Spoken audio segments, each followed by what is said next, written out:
এক ছিল মা হাঁস। সে ছিল খুব যত্নশীল ও স্নেহময়ী। তার ৬টি ছোট ছোট ছানা ছিল। প্রতিদিন সকালে মা হাঁস তাদের নিয়ে পাশের পুকুরে যেত গোসল করতে।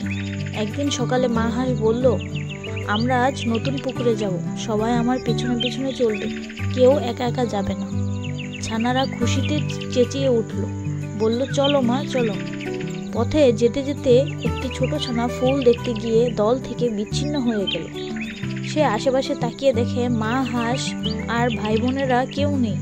সে ভয় পেয়ে ডাকতে লাগলো, মা মা করে। অন্যদিকে মা হাঁস লক্ষ্য করলো একটি ছানা কম। সে সঙ্গে সঙ্গে সবাইকে থামিয়ে বলল, আমাদের একজন নেই, চলো খুঁজে বের করি। তারা ফিরে গিয়ে দেখতে পেল ছোট ছানাটি গাছের নিচে বসে কাঁদছে। মা হাঁস দৌড়ে গিয়ে তাকে জড়িয়ে ধরে বলল, তোমাকে কতবার বলেছি আমরা পেছনে পেছনে চলবে।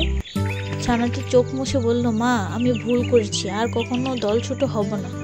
তারপর সবাই মিলে একসাথে পুকুরে গেল, খেললো, সাঁতার কাটলো আর খুশিতে দিনটা কাটলো।